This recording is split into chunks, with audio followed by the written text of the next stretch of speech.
अस्सलाम वालेकुम जी, आवाज आ रही है? Can you hear me? Dear students, आवाज आ रही है मेरी आपको? Okay, great. Will start in 2 minutes, ठीक है? Will start in 2 minutes.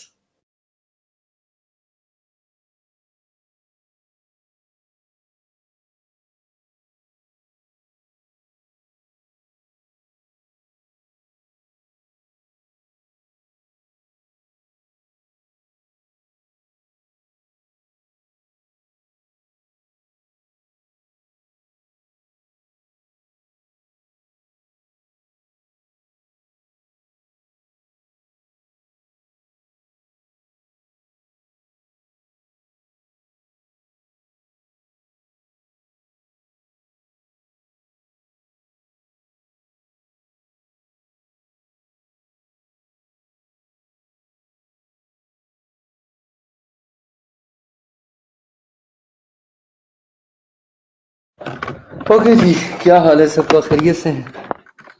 हाँ, यही समझाने के लिए लगाया है, एग्जैक्टली यही समझाने के लिए लगाया। मैं एक्चुअली अल्लामा इकबाल का बहुत बड़ा फैन हूँ and I read Iqbal a lot. बल्कि अपनी डिफरेंट टीचिंग और ट्रेनिंग सेशंस में मैं इकबाल के किसी ना किसी शेर से ही डिस्कशन का आगाज करता हूँ। तो आज टॉपिक था चेंज मैनेजमेंट का, तो आई जस्ट थॉट ऑफ के चले इकबाल के एक शेर से इसको स्टार्ट करते हैं। अल्लामा इकबाल की एक नज़म है सितारा, स्टार। उसमें उसका ये आखिरी शेर है। जैसे कि ये इसका कॉन्सेप्ट ये है कि basically change is the only thing that is unchangeable in the universe. दुनिया में वो वाहिद चीज जो चेंज नहीं हो सकती वो चेंज खुद है। Otherwise everything is changeable. Change is the only thing that is unchangeable. तो चेंज हर लेवल पे रहता है, हर पॉइंट पे रहता है, चाहे वो ऑर्गेनाइजेशन है, चाहे वो आपकी लाइफ है, चाहे वो ये दुनिया है, कायनात है। Change is eternal. इसी शेर का मतलब है सुकून महाल है कुदरत के कारखाने में। सबात सबात कहते हैं स्टेगनेंस को, रुका होना, ठहरा होना। सबात एक तगय्युर को है जमाने में, तगय्युर कहते हैं चेंज को। तो बेसिकली ये जो दूसरा मिसरा है, this is a very basic phenomena that change is unchangeable. Change unchangeable है, बाकी सब कुछ चेंज हो रहा है। तो सबात means something that is unchangeable, something that is stagnant, रुका हुआ, ठहरा हुआ। तगय्युर कहते हैं चेंज को। तो कहते हैं अल्लाह ताला का ये जो निज़ाम है, जो कुदरत का कारखाना है, जो ऑर्गेनाइजेशंस हैं, इनमें सुकून हाल है, इनमें सुकून नहीं है, बेचैनी है, बेतरतीबी है, हर वक्त कुछ ना कुछ हो रहा है, अफरा तफरी है। एंड बिकॉज ये क्यों हो रहा है? क्योंकि सबात एक तगय्युर को है ज़माने में। Because change is the only thing that is unchangeable. And with this notion we will begin change management. Okay जी, तो शेर का मतलब समझ आया आपको? You got the meaning of this couplet? Okay, इसे कहते हैं चेंज एंड चेंज मैनेजमेंट। तो चेंज किसी भी फिनोमेना की अपग्रेडेशन का नाम है। ठीक है, किसी भी फिनोमेना के अंदर जब भी कुछ यू नो डिस्टॉर्शन आती है, या जब भी कुछ उसमें अपग्रेडेशन आती है, तो हम कहते हैं कि चेंज आ रहा है। चेंज की दो मेन टाइप्स होती हैं। चेंज प्लान्ड होता है या चेंज अनप्लान्ड होता है। चेंज इंक्रीमेंटल होता है या चेंज जो है आपका दैट इज ट्रांसफॉर्मेशनल। ठीक है, there are different types of change. Change आता कहाँ से है? वो वाला चेंज नहीं बेटा। चेंज आता कहाँ से है? चेंज के ट्रिगरिंग फैक्टर्स कौन कौन से होते हैं? चेंज इदारे के अंदर से भी आता है, चेंज इदारे के बाहर से भी आता है। Different factors are there. Change को एम्प्लॉइज कैसे एम्ब्रेस करते हैं? एम्प्लॉइज जो है वो चेंज को डिफरेंट वेज में एम्ब्रेस करते हैं। एम्प्लॉइज चेंज को विलिंगली और इंथुजियास्टिकली एक्सेप्ट करते हैं। एम्प्लॉइज चेंज को बीग्रजिंगली एक्सेप्ट करते हैं। एम्प्लॉइज चेंज को एंट्रेंच करते हैं, स्ट्राइक एक्शन कॉल कर देते हैं। डिफरेंट रिएक्शंस होते हैं, हम ये बारी बारी पढ़ेंगे। चेंज मैनेजमेंट के 4 मॉडल्स हम पढ़ेंगे इस चैप्टर के अंदर, बड़े कॉम्प्रिहेंसिव मॉडल्स हैं। अभी सितंबर 19 में 7S फ्रेमवर्क पे सवाल आया था। अगेन वही क्वेश्चन IEM वाला जो मैंने कहा था हम 12 विजिट करेंगे। IEM वाला जो सवाल था वो 7S फ्रेमवर्क पे था, that was on 7S model. तो we will revisit this IEM question. This is IEM topic. Okay, अजान हो ले।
ओके जी। सो मैंने जैसे कहा था हम इस क्वेश्चन को, इस टॉपिक को रिविजिट करेंगे, बार बार दोबारा आएंगे। तो वो 7S फ्रेमवर्क पेपर में टेस्ट हुआ था and that was the question related to that 7S model.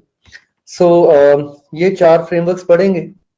Okay, let's start with the discussion of what is change. Change कहते हैं basically any event that occurs which moves something from one state of affairs to another state of affairs or one phase to another phase। कोई भी ऐसा event जो किसी भी चीज को किसी एक स्टेट से उठा के किसी दूसरी स्टेट में ले जाए, इसको चेंज कहते हैं। और चूंकि वक्त जो है ये सबसे बड़ा इवेंट है, हर गुजरता हुआ माइक्रो सेकेंड, मिली सेकेंड ये एक इवेंट है, तो चेंज हर वक्त एग्जिस्ट हो रहा है। इसी चेंज जो है वो हर वक्त एग्जिस्ट हो रहा है। Change will always come when a state of equilibrium is disturbed and a new state of equilibrium is found. Change आता है जब एक इक्विलिब्रियम की स्टेट डिस्टर्ब होती है और कोई नई स्टेट जो है वो हम तलाश करते हैं, इसे चेंज कहते हैं।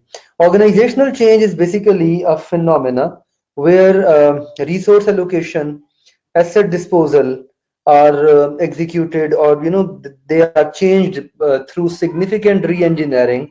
री-इंजीनियरिंग का मतलब होता है किसी एक चीज को एंटायरली अपसाइड डाउन कर देना, उसका प्रोसेस पूरा अपग्रेड कर देना, इसे री-इंजीनियरिंग कहते हैं। इसे कहते हैं री-इंजीनियरिंग, that you totally upgrade or you totally change the structure of a phenomena।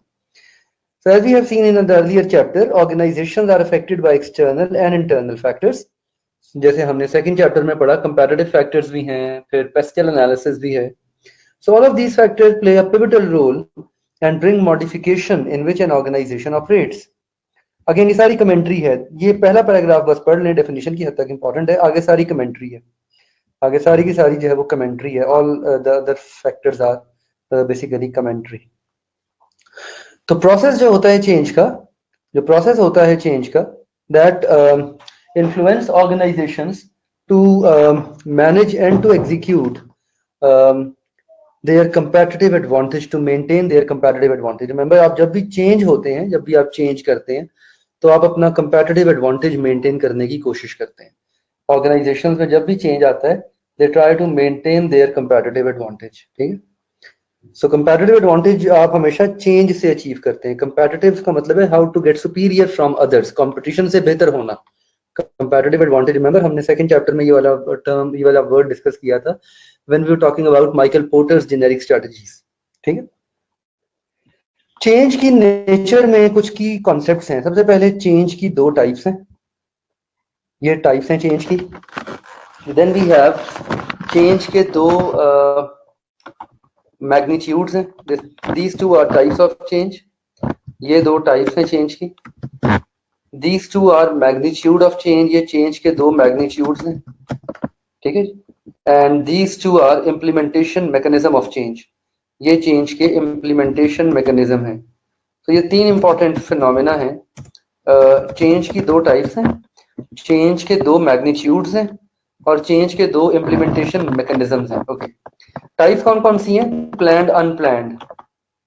Planned change को हम प्रोएक्टिव चेंज भी कहते हैं, ऐसा चेंज जो एक थॉट थ्रू प्रोसेस से आप एग्जीक्यूट करते हैं, जिसे हम इंटेंडेड चेंज भी कहते हैं। एक कंपनी ने एक नया प्रोडक्ट लॉन्च करना है और उस नए प्रोडक्ट के अंदर उस कंपनी के पास कितनी ऑप्शंस अवेलेबल हैं, एक बड़ा थॉट थ्रू प्रोसेस है, बहुत सोच समझ के उन्होंने प्रोडक्ट लॉन्चिंग डिसीजन लिया है। तो company decides to make a move from one situation to a new situation through a deliberate process. Deliberate से क्या मुराद है? गौर व फिक्र करना। Deliberate means something that is pondered upon, something that is worked upon. Unplanned change को हम रिएक्टिव चेंज भी कहते हैं। This is actually a response to a development. Normally unplanned change जो होता है, इसके लिए आप डेलिब्रेट नहीं करते। जैसे कोई नई सिचुएशन पैदा होती है, कोई नया सर्कमस्टांसेस आपके सामने आते हैं, आप उसके अकॉर्डिंगली चेंज को, उसके अकॉर्डिंगली आप सिचुएशन को मैनेज करते हैं। That is known as unplanned change. So with planned change the entity might see an opportunity to develop, with unplanned change the entity might address a threat और an adverse event. बड़ा important point है ये। जब change planned होता है तो आप एक अपॉर्चुनिटी को सीज करते हैं, आप एक अपॉर्चुनिटी को कैप्चर करते हैं। सीज का मतलब कैप्चर करना, ठीक है। सो अनप्लान्ड चेंज जो होता है that is a reaction to a threat, और planned change is for seizing an opportunity, is to seize an opportunity.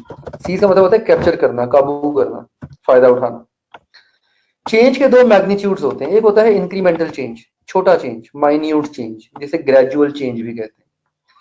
This type of change does not require major restructuring or major reorganization at part of organization. इसे incremental change कहते हैं। और ये change जो होता है इसमें major restructuring या मेजर रीऑर्गेनाइजेशन रिक्वायर्ड नहीं होती। इस किस्म के चेंज को इदारे जल्दी अडेप्ट कर लेते हैं, इस किस्म के चेंज से इदारे जल्दी मानूस हो जाते हैं।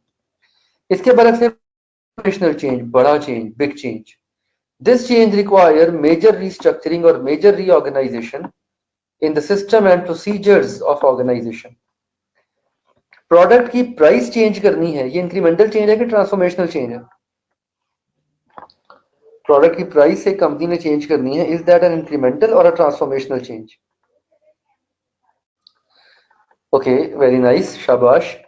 एंटायरली एक नई प्रोडक्ट लाइन लॉन्च करनी है, ये इंक्रीमेंटल चेंज है या ट्रांसफॉर्मेशनल चेंज है? अब्दुल्ला बेटा, दैट्स इंक्रीमेंटल चेंज। एक नई प्रोडक्ट लाइन लॉन्च करनी है पूरी की पूरी, that is going to be a transformational change. एक प्रोडक्ट लाइन को लॉन्च करना ट्रांसफॉर्मेशनल चेंज है। एग्जिस्टिंग इसके लिए आपको मेजर रीस्ट्रक्चरिंग करनी पड़ेगी ना, नया डिपार्टमेंट खोलना पड़ेगा, नए नए एम्प्लॉइज हायर करने पड़ेंगे, रीऑर्गेनाइज करना पड़ेगा अपने पूरे प्रोसेस को। So that is going to be a transformational change. Incremental change छोटा चेंज होता है। Transformational change actually requires some की स्किल्स फ्रॉम द मैनेजर्स, जिन्हें हम चेंज मैनेजर्स कहते हैं। So to transformational change we need some detailed input from people, ठीक है। So that is known as transformational change. Change को इंप्लीमेंट करने के दो तरीके होते हैं, एक होता है वन ऑफ इवेंट, यकदम, एकदम, quickly moving from one state to a new state quickly, इसे कहते हैं वन ऑफ इवेंट, एकदम मूव कर जाना, यकदम मूव कर जाना। Moving from one state of affairs to a new state of affairs, इसे कहते हैं वन ऑफ इवेंट, ठीक है। ये भी आगे जाके पढ़ेंगे। वैसे change managers basically are the people who manage change effectively, जो चेंज को कामयाबी से लाने में हेल्प आउट करते हैं, स्पेशली ट्रांसफॉर्मेशनल चेंज। जब आप कोई बड़ा चेंज लेके आ रहे होते हैं तो चेंज मैनेजर्स उस चेंज को, क्योंकि जब भी चेंज आता है हमेशा एम्प्लॉइज चेंज को रेजिस्ट करते हैं। Remember that people never embrace change willingly. ये बात याद रखिएगा, दुनिया में लोग कभी भी चेंज को विलिंगली एम्ब्रेस नहीं करते, लोग हमेशा चेंज को रेजिस्ट करते हैं, लोग हमेशा चेंज को रेजिस्ट करते हैं, ठीक है जी। नवीद कर दूंगा, बल्कि अभी कर देता हूँ, इफ यू वांट अभी कर देते हैं। Planned change is an change. जैसे कंपनी ने डिसाइड किया कि हमने अगले साल 3 नए प्रोडक्ट लॉन्च करने हैं, ये प्लान्ड चेंज है। ओके, ये प्लान्ड चेंज है, अगले साल 3 नए प्रोडक्ट लॉन्च करने हैं। Okay fine. और उन प्रोडक्ट की प्राइसेस रखनी है 10 rupees, 15 rupees and 20 rupees for example, ठीक है। ये प्लान्ड चेंज है, डेलिब्रेट है, थॉट थ्रू है, सारा उसके ऊपर प्लानिंग हुई हुई है। जब प्रोडक्ट लॉन्च किए तो पता लगा कि कंपेटिटर ने, oh Aftab I am so so sorry, class के फौरन बाद मैं आपको भेजता हूँ, जस्ट सिर्फ क्लास एंड होने तक का वेट करें। जैसे ही प्रोडक्ट लॉन्च किए, जैसे ही प्रोडक्ट लॉन्च किए पता लगा कि कंपेटिटर ने अलाइक प्रोडक्ट मार्केट में फेंक दिए, कंपेटिटर ने अलाइक प्रोडक्ट जो है वो मार्केट में फेंक दिए, और उसके इवज, उसके अगेंस्ट आपने क्या किया, उसके अगेंस्ट आपने क्या किया, आपने इंस्टेंटली अपनी प्राइस कम कर दी मार्केट में अपने प्रोडक्ट की, अपनी प्राइस कम कर दी। इसे कहते हैं अनप्लैंड चेंज, इसे कहते हैं अनप्लैंड चेंज, इसी जिसके लिए आपको मौका नहीं मिला सोचने समझने का, you didn't get a chance to think about it, okay, इसे कहते हैं unplanned change. One of event, यकदम एकदम चेंज को ले आना, quickly moving from an older state to a new state, ठीक है। हाँ, कुछ भी, कोई भी प्रमोशनल स्ट्रेटजी लॉन्च की, लेकिन वो अनप्लान्ड थी ना, उसके पहले, उसके बारे में आपने पहले सोचा नहीं हुआ था, ठीक है। कोई भी स्ट्रेटजी है, चाहे प्राइस कम कर दी, चाहे आपने कोई ऑफर दे दी, चाहे कोई और प्रमोशनल स्ट्रेटजी आपने ऑफर कर दी, लेकिन अगर उसके पहले आपने, और अगर वो रिएक्शन है किसी थ्रेट को, if it's a reaction to a threat, if it is a reaction to a threat, so it is going to be an unplanned change. And if it is a a planned change is an action to seize an opportunity, so that is going to be a planned change. अगर आप किसी opportunity को seize करने के लिए change लेके आ रहे हैं तो वो प्लान चेंज कहलाएगा। वन ऑफ इवेंट मींस एकदम ले आना। फॉर एग्जांपल एक कंपनी जो है वो कहती है हमने मैनुअल अकाउंटिंग सिस्टम्स को डिसकंटिन्यू करके हमने कंप्यूटराइज्ड अकाउंटिंग सिस्टम्स को यूज करना शुरू कर देना है, तो ये वन ऑफ इवेंट के तौर पे इंप्लीमेंट करेंगे। लाइक ओवरनाइट सारी मैनुअल अकाउंटिंग बंद कर देंगे और कंप्यूटर्स को इंट्रोड्यूस करके अगले दिन से वो कंप्यूटराइज्ड अकाउंटिंग सिस्टम को इंट्रोड्यूस कर देंगे, इसे वन ऑफ एकदम, ठीक है। और change is a continuous process of development, ठीक है। जैसे फॉर एग्जांपल परफॉर्मेंस इंप्रूवमेंट, हर दफा एक इदारा एक काम करता है उसमें बेहतरी लेके आता है, इसे कहते हैं परफॉर्मेंस इंप्रूवमेंट। तो परफॉर्मेंस इंप्रूवमेंट जो है that is a continuous process of development, performance improvement is a continuous process of development, ठीक है। तो चेंज दोनों किस्म का होता है, वन ऑफ इवेंट भी होता है और चेंज जो है ये एक कंटीन्यूअस प्रोसेस ऑफ डेवलपमेंट भी होता है। तो that is known as the implementation mechanisms of change, इन्हें हम चेंज के इम्प्लीमेंटेशन मैकेनिज्म्स कहते हैं। चेंज के ट्रिगर, ये सवाल आ चुका है पेपर में, ट्रिगर्स ऑफ चेंज एक दफा आया था सितंबर 2016 में, 5 मार्क्स का क्वेश्चन था। हाँ, ये भी कंटीन्यूअस प्रोसेस है डेवलपमेंट का, जिसमें आप एम्प्लॉइज को रिवॉर्ड करते हैं so that employees can do something better. Every time you reward the people, they will try to do something better. आप हर दफा लोगों को रिवॉर्ड करेंगे, लोग उसमें बेहतरी लेके आएंगे, लोग उसको इम्प्रूव करेंगे। तो whenever you do something, people do it in a better manner, ठीक है। चेंज के ट्रिगर, ट्रिगर का मतलब होता है किसी भी चीज को एग्जीक्यूट कर देना, driver, basically drivers of change, triggers कह लें या ड्राइवर्स कह लें। ड्राइवर्स का मतलब होता है something that trigger, something that executes. Change आता कहां से है? चेंज के दो मेन ड्राइवर्स होते हैं, एक्सटर्नल फैक्टर्स होते हैं और इंटरनल फैक्टर्स होते हैं। एक्सटर्नल फैक्टर्स जो हैं ये इदारे के बाहर पाए जाते हैं, इंटरनल फैक्टर्स जो हैं ये इदारे के अंदर पाए जाते हैं। External factors are found outside the organization, internal factors are found within the organization. हाँ, ट्रिगर कॉन्सेप्ट वही है ना, ट्रिगर मतलब देखिए ना, जब आप गन का ट्रिगर पुल करते हैं तो बुलेट फायर होती है ना, तो trigger is basically a reason behind firing of the bullet. तो ट्रिगर एक बेसिकली ब्रॉडर वर्ड है। वो ट्रिगर जो है वो हमने एक एनालॉजी गन के साथ एसोसिएट कर दी हुई है, हालांकि trigger is not something found only in pistols और गन्स। ट्रिगर का मतलब है कोई भी ऐसा फैक्टर जो ड्राइव करे और उसके अंदर मैग्नीट्यूड इतना ज्यादा हो कि वो उसको एग्जीक्यूट करने में फुल थ्रॉटल से उसे एग्जीक्यूट करे, उसे ट्रिगर कहते हैं, ठीक है ना, उसे कहते हैं ट्रिगर। फॉर एग्जांपल आपको किसी ने कोई गलत बात कह दी और आपका मूड एकदम खराब हो गया, तो that is also a trigger, ये भी ट्रिगर है। कहते ना यार उसने he has triggered my bad mood, और he has triggered something in me, ठीक है, और he has triggered whatsoever anyway. So trigger का मतलब होता है कि आप किसी भी फिनोमेना को एग्जीक्यूट कर देते हैं, ठीक है। एक्सटर्नल फैक्टर्स जो है चेंज की, जब आपके दिल के तार छिड़ते हैं तो ये भी ट्रिगरिंग होती है एक्चुअली, इसी when you have a tingling feeling, so that is also a trigger. Okay. External factors कौन से होते हैं चेंज के? याद करें हमने पेस्टल पढ़ा था, पूरे का पूरा पेस्टल जो मॉडल है, यार I have also been through the same as जिससे आप लोग गुजर रहे हैं। ओके, सो पेस्टल एनालिसिस जो है उसके अंदर, ठीक है बुढ़ापा आ गया है बट आतिश कभी जवान था ऑब्वियसली। ओके, सो पेस्टल के अंदर देयर आर 6 फैक्टर्स जो चेंज लेके आते हैं, ठीक है। देयर आर 6 की फैक्टर्स। हाँ जी हाँ जी, उसी मादी से मेरे 2 बच्चे भी हैं। Okay, so there are some external factors that bring out the change in organizations. Political factors, economical factors. किसी दिन रिकॉर्डिंग बंद करके ये बातें करेंगे, अभी रिकॉर्डिंग हो रही है तो I am not going in that direction. Okay, so these are some of the key factors that trigger the change. External factors वो जो इदारे के बाहर पाए जाते हैं, इंटरनल फैक्टर्स वो जो इदारे के अंदर पाए जाते हैं। एक्सटर्नल फैक्टर में याद करें हमने पूरा पेस्टल का मॉडल पढ़ा था। पॉलिटिकल फैक्टर से चेंज आता है, इकोनॉमिकल फैक्टर से चेंज आता है, सोशियो कल्चरल फैक्टर से चेंज आता है, टेक्नोलॉजिकल फैक्टर से चेंज आता है, इकोलॉजिकल फैक्टर से चेंज आता है, ठीक है ना।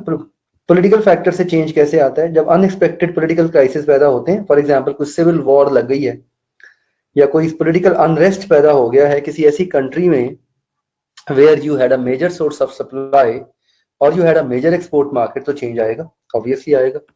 लेट्स से आप किसी एक मुल्क से इंपोर्ट करते थे कोई raw material and now there is a civil unrest और there is a political wars in that country. अब आपका जो मेजर सप्लायर है वही चेंज हो गया, तो चेंज आएगा। इसी तरह इकोनॉमिक फैक्टर्स हैं जी, बिल्कुल। Political crisis we are specifically talking about. वैसे तो क्राइसिस बहुत ब्रॉड होते हैं ना, क्राइसिस तो इकोनॉमिक भी हो सकते हैं, क्राइसिस तो पॉलिटिकल भी हो सकते हैं, क्राइसिस तो टेक्नोलॉजिकल भी हो सकते हैं। We are specifically talking about political crisis. Economic factors के थ्रू चेंज आएगा।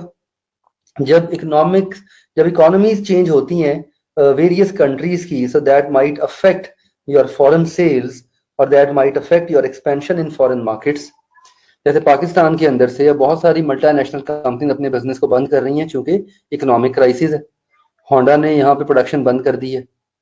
पॉलिटिकल पहला फैक्टर है बेटा नवीद, उससे ऊपर उसने हेडिंग दी हुई एक्सटर्नल चेंज फैक्टर की, जो पेस्टल की हेडिंग है, ठीक है। The first factor is political, then we have economical. Economical factor की एग्जांपल में, जैसे फॉर एग्जांपल पाकिस्तान में इस वक्त इकोनॉमिक क्राइसिस चल रहा है जिसकी वजह से बहुत सारी कंपनीज ने अपनी प्रोडक्शन बंद कर दी, like Honda has stop production, ठीक है। Honda production is halted due to economic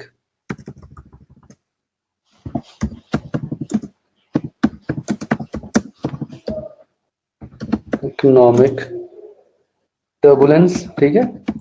people are not having any buying power. बेटा टैक्सेस ड्यूटीज बहुत लग गई है ना, और फिर डॉलर एक्सचेंज रेट काफी इफेक्ट हुआ है, जिसकी वजह से प्राइसेस बहुत अननेसेसरीली महंगी हो गई, जिसकी वजह से डिमांड कम हो गई है। तो होंडा ने अपनी प्रोडक्शन हॉल्ट की हुई है पाकिस्तान में, टोयोटा ने अपनी प्रोडक्शन हॉल्ट की हुई है पाकिस्तान में। हाँ, ये डॉलर्स और ये पेल के भी काफी इफेक्ट हुए हैं सेल्स। इसी तरह सोशियो कल्चरल फैक्टर्स हैं, ये भी एक एक्सटर्नल ट्रिगर है चेंज का। कस्टमर की डिमांड चेंज होगी, कस्टमर का एटीट्यूड चेंज होगा, कस्टमर का बाइंग बिहेवियर चेंज होगा। Public attitude towards food safety, health care, जैसे हमने एग्जांपल ली थी, याद है आपको वो हेल्थ कॉन्शियसनेस की, हेल्थ कॉन्शियस प्रोडक्ट्स की। तो जब कस्टमर हेल्थ केयर होगा, मीन जब customer health conscious product encourage करेगा, प्रेफर करेगा, तो ऑटोमेटिकली कंपनीज को अपनी प्रोडक्शन लाइंस को चेंज करना पड़ेगा। इसी तरह हमने एजिंग पॉपुलेशन को डिस्कस किया था, ये भी एक सोशल डेमोग्राफिक फैक्टर है जिससे चेंज आएगा। जब पॉपुलेशन एजिंग होगी तो रिटायरमेंट एज और अपने जो पॉलिसी है रिटायरमेंट की वो आप चेंज करेंगे, ह्यूमन रिसोर्स प्लान अपडेट करेंगे। Similarly technological factor, please Naveed पूछें। सिमिलरली टेक्नोलॉजिकल फैक्टर्स हैं, please ask your question.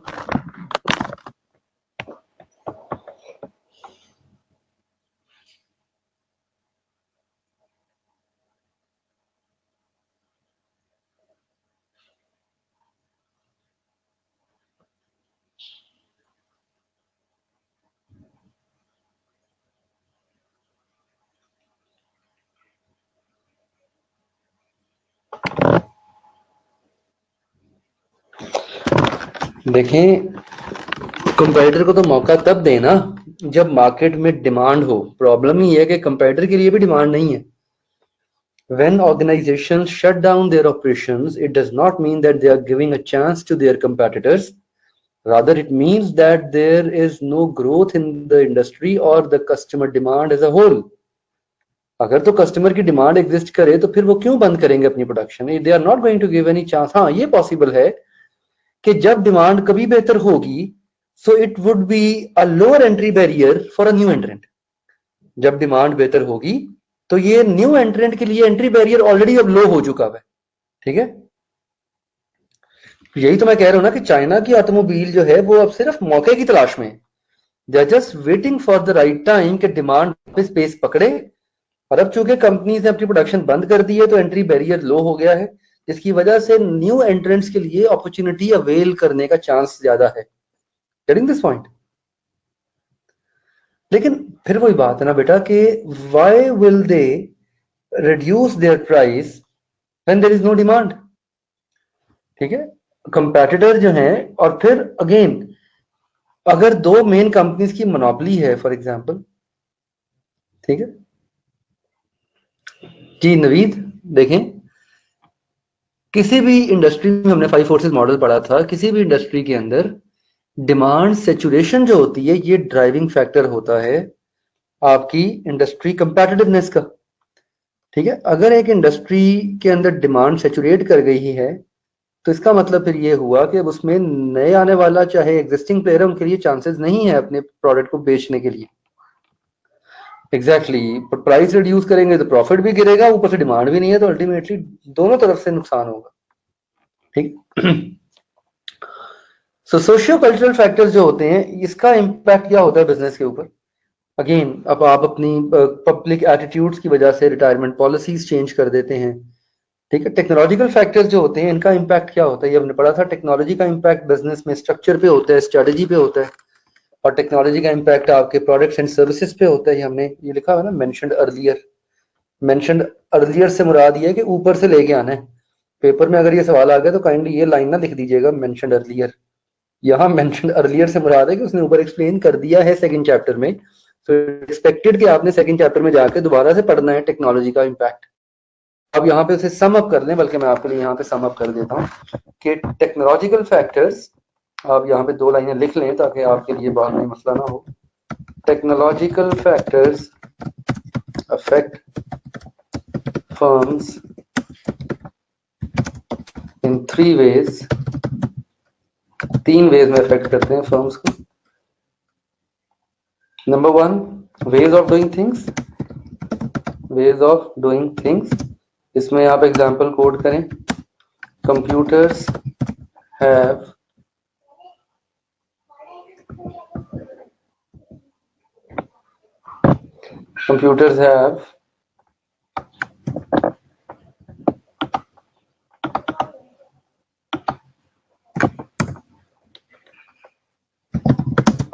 replaced humans in so many mechanical tasks. ठीक है, number 1. Number 2, technology affect provision of goods and services. Technology से goods and services की provision affect होती है, like iPhone, Soni, LEDs. ठीक है, और टेक्नोलॉजी से स्ट्रक्चर एंड स्ट्रेटजी चेंज होती है. ठीक है, इसमें हमने 3 एग्जांपल्स पढ़ी थी, delayering, outsourcing and virtual company. Okay, ये आप एक पैराग्राफ में इसको सम अप करेंगे कि टेक्नोलॉजी का इम्पैक्ट क्या होता है बिजनेस की एक्टिविटीज के ऊपर. This is how you are going to sum it up. तो आप इस तरह से इसे सम अप करेंगे कि टेक्नोलॉजी का 3 वेज में इम्पैक्ट होता है. टेक्नोलॉजिकल फैक्टर्स अफेक्ट करते हैं आपके बिजनेस के ऑपरेशंस को. ठीक है, स्क्रीन स्टैग्नेंट तो नहीं है मेरे पास, है तो सही है यार. नजर आ रहा है आपको लिखा हुआ सब कुछ? it's fine at my part. Can you see the screen now?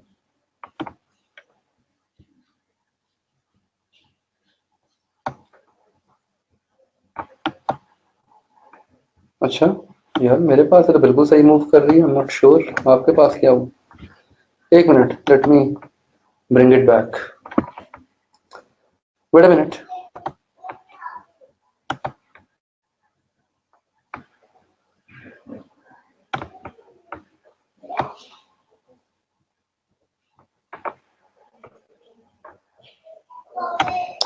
हाँ जी, आप देखें, अब नजर आ रही है?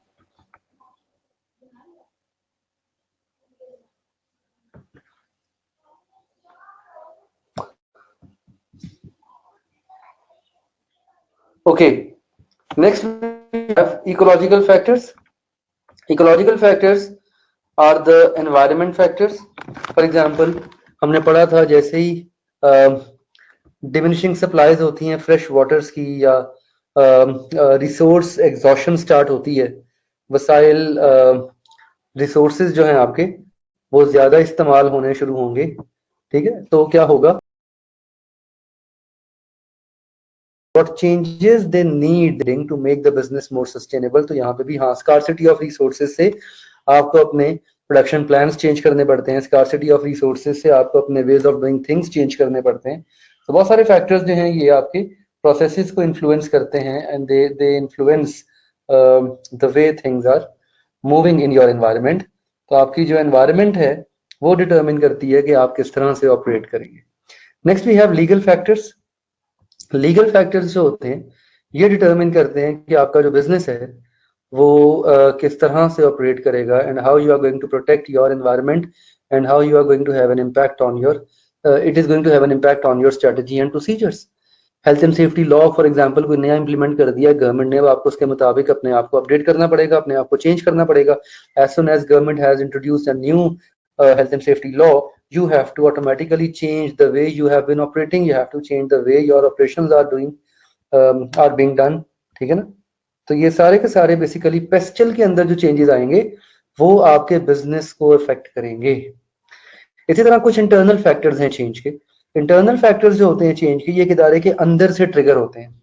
Internal factors are triggered from inside the organisation, ठीक है यार? 7:15 हुए हैं, चले 5 मिनट कुछ पिछला टॉपिक रिवाइज कर लेते हैं, खुद 5 मिनट कुछ पिछली बात कर लेते हैं।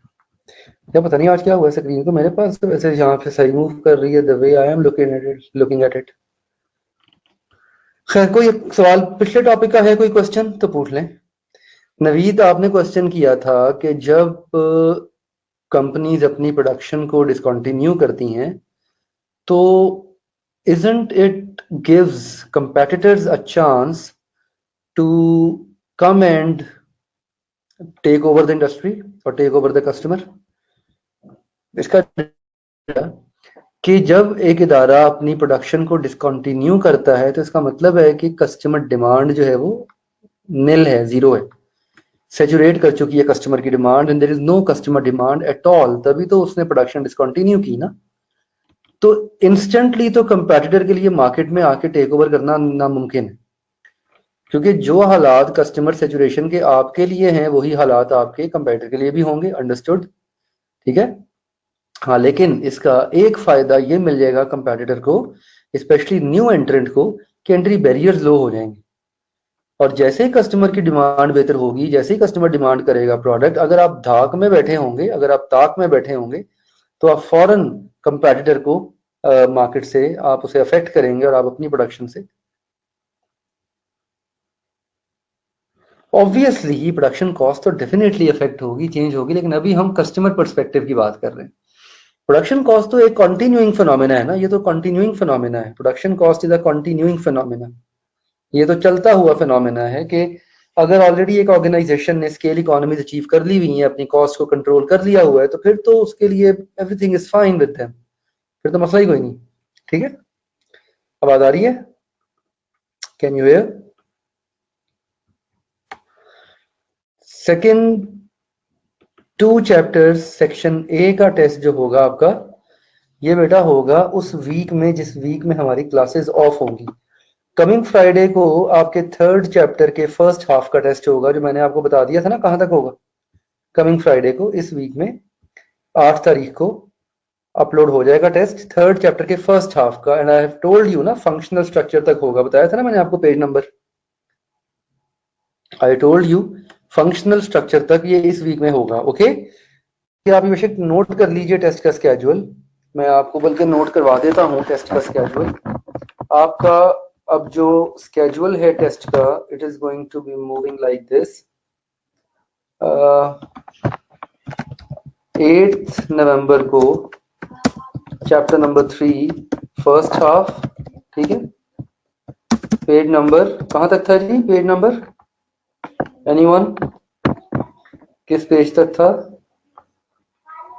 आई गेस 80 समथिंग और 70 समथिंग, किस पेज तक था? चेक करके बताएं जरा। इसके बाद after that this is Monday 18th of November, Monday 18th of November, chapter number 1 and 2 part A complete, ठीक है, पार्ट ए कंप्लीट। ओके, ठीक है। एंड एक टेस्ट और है, one more test, and that is going to be on 22nd November, 22nd November, और इसमें होगा आपका चैप्टर नंबर 4, ठीक है जी, कंप्लीट। 4th चैप्टर का कंप्लीट होगा। ओके, तो ये 3 टेस्ट हैं आपका, ये आपके 3 टेस्टों का स्केड्यूल है। This is the schedule of your 3 test, ठीक है। एक तो इसी वीक में है और बाकी जो 2 हैं वो उस वीक में, जिस वीक में हमारी क्लासेस थोड़ी सी अफेक्ट होंगी। अपनी क्लासेस का स्केड्यूल मैनेज करें, वो जब इंशाल्लाह I will reach there, I will settle there, तो मैं फिर इंशाल्लाह आपके साथ तो हाँ, आई एम सॉरी, थर्ड का भी तो फर्स्ट हाफ हुआ है ना, सॉरी, ये फिर थर्ड का सेकंड हाफ है। This is third second half, fourth का फिर हम इसके बाद अनाउंस करेंगे।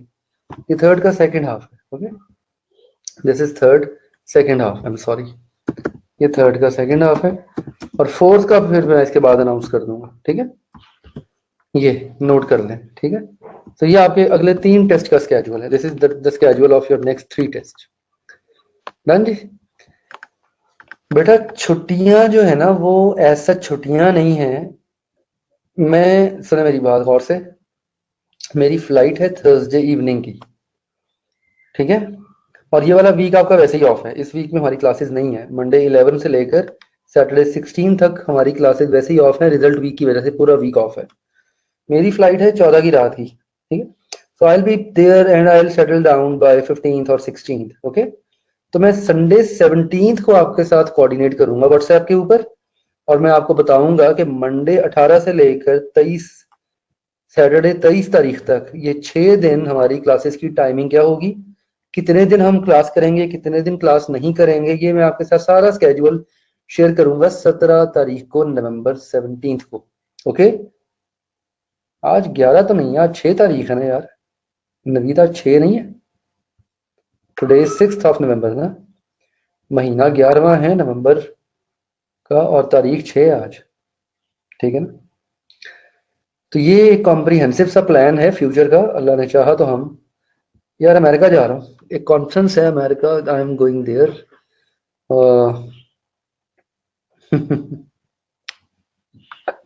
नहीं नहीं, आज 6 तारीख है, 11 कहाँ से आ गई? तो एक्चुअली एक हाँ जी, संडे मतलब यस, छुट्टियां आपकी मंडे से हैं, सैटरडे को क्लास होगी, संडे वैसे ही ऑफ होता है, मंडे से छुट्टियां हैं आपकी, मंडे से ऑनवर्ड्स ऑफ है, ठीक है।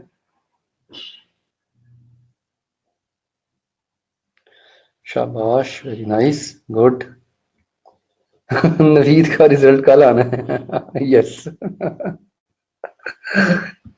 या नवीद सबका रिजल्ट पहले देख लेगा, है जी। चलें, ग्रेट, खुश रहें। ले जी, कल फिर इंशाल्लाह कंटिन्यू करते हैं। सॉरी नहीं, कल कल क्लास नहीं होगी। यस, कल मेरी एक कमिटमेंट है छोटी सी, कल क्लास नहीं होगी बच्चों। Tomorrow we won't have the class. अब हम क्लास करेंगे फ्राइडे को इंशाल्लाह, ठीक है। तो बड़े दिनों से आप चाह रहे थे कि हम क्लास ऑफ नहीं कर रहे, तो कल क्लास नहीं होगी हमारी, ठीक है। कल मैंने एक्चुअली एक कमिटमेंट है 6 to 9 मेरी, तो I will be there busy, I will be busy there. तो हम इंशाल्लाह फ्राइडे को क्लास करेंगे। See you on Friday now, okay. अल्लाह हाफिज, थैंक यू, खुदा हाफिज।